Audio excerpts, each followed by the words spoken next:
وأقول في القرآن ما جاءت به آياته فهو الكريم المنزال وأقول قال الله جل جلاله والمصطفى الهادي ولا أتأول. السلام علیکم ورحمۃ اللہ وبرکاتہ۔ آپ نے جو کلپ بھیجا ہے اس میں شیخ یہ بتا رہے ہیں کہ بھی دو سجدوں کے درمیان بھی رفع الیدین کبھی کبھی کر لینا چاہیے، کہ اس کے بارے میں بھی حدیث ہے جس کو البانی صاحب نے صحیح قرار دیا ہے۔ دیکھیں، اس کے تعلق سے علماء اسلام نے لمبی چوڑی بحثیں کی ہیں، اور یہ جو عمل تھا جس کا انہوں نے ذکر کیا ہے، دو طرح سے اس کو علماء اسلام نے سمجھایا ہے یا تطبیق دی ہے اس کی۔ ایک تو یہ کہ تقریباً 50 سے زیادہ صحابہ نے رفع الیدین کی روایتیں بیان کی، اور سب جو ہے رکوع میں جاتے ہوئے اور رکوع سے اٹھتے وقت ہی رفع الیدین کرنا بتاتے ہیں، اور 2 رکعت کے بعد تشہد سے فارغ ہو کر جب اٹھتے ہیں تیسری رکعت کے لیے جب رفع الیدین ہے۔ یہی روایتیں بھری پڑی ہیں جو سب سے بڑی معتبر کتابیں ہیں سیاہ ستہ کے اندر۔ اور دوسرا یہ کہ حضرت عبداللہ بن عمر رضی اللہ تعالیٰ عنہ سے خود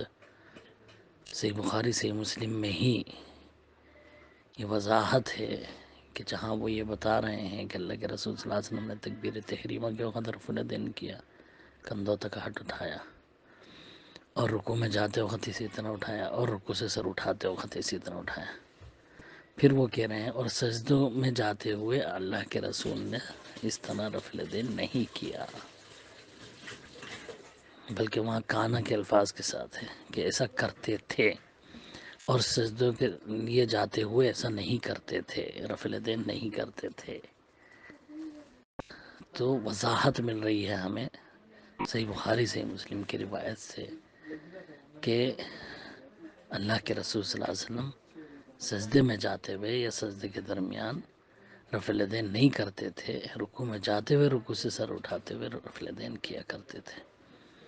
اور یہ بہت سارے صحابہ نے بیان کی ہیں۔ لیکن ایک وہ روایت جو آتی ہے نسائی کی کہ سجدوں کے درمیان اللہ کے رسول نے رفع الیدین کیا، وہ اصل میں جیسا امام ابن حجر عسقلانی وغیرہ نے اس پر بحث کرتے ہوئے وضاحت کی ہے کہ ایک تو روایت ضعیف ہے صحیح بخاری کے مقابلے میں، دوسرا یہ کہ جو راوی اس میں بیان کر رہے ہیں مالک بن حویرث، جو صحابی اس میں بیان کر رہے ہیں، ان سے روایت کرنے والے راوی جو ہیں صحیح بخاری جو روایت لائے ہیں وہی روایت صحیح بخاری میں بھی ہے۔ اس میں جو ہے مالک بن حویرث سے رکوع میں جاتے ہوئے رکوع سے سر اٹھاتے ہوئے رفع الیدین کا ذکر ہے، سجدے میں جاتے ہوئے رفع الیدین کا ذکر نہیں ہے، اور سجدے سے سر اٹھاتے ہوئے رفع الیدین کا ذکر نہیں ہے، جبکہ وہی روایت وہاں امام بخاری لائے ہیں۔ اور یہاں جو ہے یہ امام نسائی دوسری سند لائے ہیں وہی مالک بن حویرث سے ہی، یہ دوسرے راوی بیان کر رہے ہیں۔ تو یہاں جو ہے امام ابن حجر وغیرہ محققین علماء اسلام نے یہ بھی وضاحت کری ہے کہ یہ اصل میں راوی کی غلطی ہے، راوی کو سمجھنے میں جو ہے یہاں غلطی یہ ہوئی کہ تکبیر کہنے کے بجائے انہوں نے رفع الیدین کہہ دیا کہ ہر جھکتے اور اٹھتے ہوئے رفع الیدین کرتے، جبکہ اصل ہے ہر جھکتے اور اٹھتے تکبیر کہتے، کیونکہ حضرت معاویہ رضی اللہ تعالیٰ عنہ کے دور سے سجدے میں جانے اور سجدے سے اٹھنے وقت میں تکبیریں چھوڑی جانے لگی تھی۔ امام جو ہے وہ زور سے تکبیر نہیں بولتا تھا، ہلکی سی اس نے کہہ دی بس، باقی مکبر بول رہا ہے پیچھے۔ تو اس کے بارے میں بہت سارے صحابہ نے بیان کیا کہ نہیں، رکوع میں جاتے ہوئے رکوع سے سر اٹھاتے ہوئے، سجدے میں جاتے ہوئے سجدے سے سر اٹھاتے ہوئے تکبیر کہا کرتے تھے زور سے، بلند آواز سے۔ تو یہ دوسری روایت ہے، یہی روایت میں اس میں وضاحت ہے کہ تکبیر کا کیا کہا کرتے تھے سجدے میں جاتے ہوئے، سجدے سے سر اٹھاتے ہوئے، جبکہ وہاں پر جو ہے انہوں نے، راوی نے غلطی سے تکبیر کے بجائے کیا کہہ دیا، رفع الیدین کرتے تھے. اسی لیے امام بخاری لائے نہیں وہ روایت، اور یہ روایت لائے ہیں جو تمام صحابہ بیان کر رہے ہیں. تو یہاں راوی کا جو ہے وہ مغالطہ ہے. دوسرا یہ کہ اتنے سارے صحابہ رفع الیدین کی روایتیں بیان کر رہے ہیں، ان کے علاوہ کوئی بھی بیان نہیں کر رہے رفع الیدین کی روایت، ٹھیک ہے. اور دوسرا یہ کہ کسی بھی صحابی سے عمل ثابت نہیں، جبکہ بہت سارے صحابہ سے رکوع میں جاتے ہوئے، رکوع سے سر اٹھاتے ہوئے رفع الیدین ثابت ہے. 50 سے زیادہ صحابہ سے ہی ثابت ہے عمل، اور تابعین، تبع تابعین سب سے ثابت ہے رکوع میں جاتے ہوئے، رکوع سے سر اٹھاتے ہوئے رفع الیدین. سجدے میں جاتے ہوئے، سجدے سے اٹھتے ہوئے کسی نے رفع الیدین نہیں کیا، نہ صحابی نے، نہ تابعی نے، کسی سے بھی ثابت نہیں ہے. لہذا معلوم ہوا کہ یہ راوی ہی کی غلطی ہے، ان کو مغالطہ ہوا ہے. اسی لیے جو ہے یہ، کیونکہ مالک بن حویرث جو ہے وہ مستقل مدینے کے باشندے نہیں تھے، وہ تو وفد کے ساتھ آئے تھے باہر سے، اور اللہ کے رسول سے مل کے گئے واپس. جیسے انہوں نے دیکھا وہ بیان کیا. تو جب انہوں نے دیکھا حضرت معاویہ کے دور میں کہ تکبیریں لوگ چھوڑنے لگے سجدے میں جاتے ہوئے، سجدے سے اٹھتے ہوئے، تو انہوں نے بیان کیا کہ نہیں بھائی، اللہ کے رسول صلی اللہ علیہ وسلم رکوع میں جاتے ہوئے، رکوع سے سر اٹھاتے ہوئے رفع الیدین بھی کرتے، اور سجدے میں جاتے ہوئے جو ہے تکبیر کہتے تھے. یعنی اب یہ چھوڑ دیا گیا تکبیر کہنا. تو وہ وضاحت کری انہوں نے. حضرت عبداللہ بن عمر رضی اللہ تعالیٰ، کیونکہ اللہ کے رسول صلی اللہ علیہ وسلم کے ساتھ ساتھ رہتے تھے، مدینہ ہی میں تھے، آپ کے ساتھ ساتھ رہتے تھے، آپ کی سنتوں کے بڑے شائق تھے، ایک ایک چیز دیکھا کرتے تھے. اسی لیے محدثین نے انہی کی حدیث کو ترجیح دی اور اسی کو بیان کیا، جس میں وہ منع کر رہے ہیں کہ نہیں، سجدے میں جاتے ہوئے اللہ کے رسول نے رفع الیدین نہیں کیا، بلکہ رفع الیدین نہیں کرتے تھے سجدے میں جاتے ہوئے. تو وضاحت ہو گئی خود، جو سب سے صحیح سند ہے. جبکہ اس کے خلاف وہ ضعیف بھی ہے، اور وہاں جو ہے اگر اس کو صحیح بھی مانے تب بھی جو ہے وہ راوی کے جو ہے وہ مغالطہ اس کو بتایا ہے. اور دوسری تدبیر کہ اگر مان بھی لیں کہ بھائی جو صحیح کہا انہوں نے، تب بھی یہی کہا جائے گا کہ شروع میں تھا، پھر بعد میں نہیں اللہ کے رسول نے کیا. شروع میں کوئی کیا ہوگا ایک آدھ بار کوئی، لیکن بعد میں نہیں کیا، اسی لیے کسی بھی صحابی سے ثابت نہیں ہے، اسی لیے کسی بھی صحابی نے نہیں کیا. جس طرح تطبیق یعنی رکوع میں جاتے ہوئے دونوں ہاتھوں کا دونوں گھٹنوں کے بیچ میں رکھنا، یہ شروع میں تھا جو عبداللہ بن مسعود نے بیان کیا، لیکن بعد میں منسوخ ہوا، بعد میں گھٹنوں پر ہاتھ رکھنا آیا، تو اسی کو سب صحابہ نے بیان کیا. تو عبداللہ بن مسعود کی کوئی نہیں مانتا، جبکہ وہ بعد میں بھی یہی کہتے تھے اور کرتے بھی تھے عمل، کہ وہ دونوں گھٹنوں کے درمیان دونوں ہاتھ رکھتے تھے رکوع میں. جبکہ سب صحابہ بیان کر رہے ہیں کہ بھئی گھٹنوں کے اوپر رکھتے تھے اللہ کے رسول صلی اللہ علیہ وسلم ہاتھ. تو وہ شروع دور میں تھا، انہوں نے وہی دیکھا تھا، وہی یاد تھا ان کو،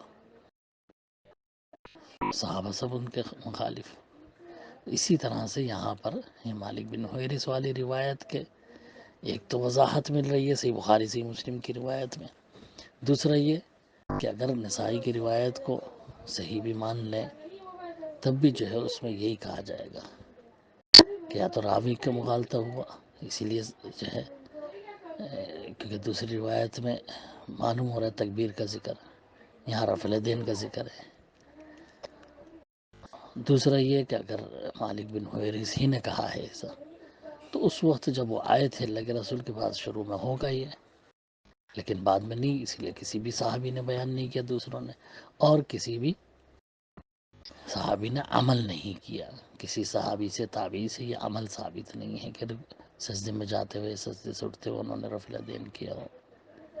یہ ہے ہی نہیں عمل صحابہ کا. لہٰذا یہ کہنا کہ بھائی کبھی کبھی کر لینا چاہیے اس بنیاد پر، یہ ٹھیک نہیں ہے،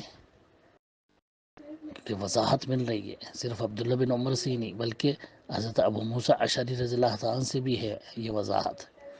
جہاں وہ رفع الیدین بیان کر رہے ہیں کہ رکوع میں جاتے ہوئے رکوع سے سر اٹھاتے ہوئے رفع الیدین کیا، وہیں یہ وضاحت کر رہے ہیں کہ سجدے میں جاتے ہوئے رفع الیدین نہیں کرتے تھے اللہ کے رسول صلی اللہ علیہ وسلم، یہ دارقطنی کی روایت ہے، اور عبداللہ بن عمر کی بخاری مسلم کی روایت ہے کہ سجدے میں جاتے ہوئے نہیں کرتے تھے۔ تو یہ صحیح روایتیں مل رہی ہیں دو دو صحابہ سے کہ بھئی نہیں، منع کر رہے ہیں کہ نہیں کرتے تھے رفع الیدین اللہ کے رسول۔ مالک بن حویرث کی روایت میں یہ مل رہا ہے کہ بھئی رفع الیدین کرتے تھے، تو وہاں اصل میں مغالطہ ہے راوی کا، تکبیر کے بجائے انہوں نے رفع الیدین کہہ دیا، اسی لیے امام بخاری لائے بھی نہیں وہ والی روایت ان کی، اس کو اسی طرح سمجھنا ہے، ورنہ ضرور صحابہ سے ثابت ہوتا تھا، صحابہ عمل کرتے، کسی بھی صحابی سے عمل ثابت نہیں ہے، سب اسی کو بیان کر رہے ہیں اور اسی پر عمل ثابت ہے ان کا، رکوع میں جاتے ہوئے اور رکوع سے سر اٹھاتے ہوئے، صرف سجدے میں رفع الیدین کرنا ثابت نہیں صحابہ سے۔ ہاں ایک عبداللہ بن عمر کی پیش کی جاتی ہے، وہ بھی سخت ضعیف ہے کہ ہر جھکنے اور ہر اٹھتے وقت جو ہے رفع الیدین کرتے تھے، تو جبکہ خود عبداللہ بن عمر کی کتنی ہی روایتیں ہیں بخاری مسلم میں ہیں جہاں وہ صرف رکوع میں جاتے ہوئے رکوع سے سر اٹھاتے ہوئے رفع الیدین کو بیان کر رہے ہیں، اور خود وضاحت کر رہے ہیں کہ بھی جو ہے سجدے میں جاتے ہوئے رفع الیدین نہیں کرتے تھے اللہ کے رسول صلی اللہ علیہ وسلم، اور ان کا عمل بھی موجود ہے کئی کتب احادیث میں، لہذا یہ خلاف ہے اس کے جس میں یہ کہا جا رہا ہے کہ ہر جھکتے اور اٹھتے ہوئے جو ہے وہ رفع الیدین کرتا ہے۔ وہاں پہ بھی یہی بتایا ابن حجر عسقلانی وغیرہ نے کہ اصل میں جو تکبیر چھوڑ دی تھی لوگوں نے، اللہ اکبر کہنا سجدے میں جاتے ہوئے سجدے سے اٹھتے ہوئے اللہ اکبر زور سے کہتے، وہ جو چھوڑنے لگے تھے لوگ حضرت معاویہ کے دور سے، امام چھوڑنے لگے تھے زور سے نہیں کہتے تھے، اس کو وضاحت کری کہ وہی تکبیر بولتے تھے، ہر جھکتے اور اٹھتے ہوئے تکبیر بولتے تھے، یہ اللہ کے رسول کا عمل جو ہے وضاحت سے صحابہ نے پیش کیا بار بار، اس کو جو ہے راویوں نے آگے مغالطے میں رفع الیدین کہہ دیا، ورنہ اگر یہ بات صحیح ہوتی تو صحابہ سے ضرور ثابت ہوتا، کسی صحابی سے ثابت نہیں ہے کہ رکوع میں جاتے ہوئے رکوع سے سر سجدے میں جاتے ہوئے سجدے سے سر اٹھاتے ہوئے رفع الیدین کیا۔ واللہ عالم، اس کی بڑی تفصیل لمبی ملتی ہیں، تحقیق بہت تفصیلی ہے اس کی، مختصر میں نے آپ کے سامنے رکھ دیا ہے کہ بھئی یہ صحیح نہیں ہے، بلکہ اس کو اس طرح سے سمجھا جائے گا، اور سجدے میں رفع الیدین نہیں ہے جیسا کہ عبداللہ بن عمر اور ابو موسیٰ اشعری کی حدیثوں میں وضاحت موجود ہے۔ اللہ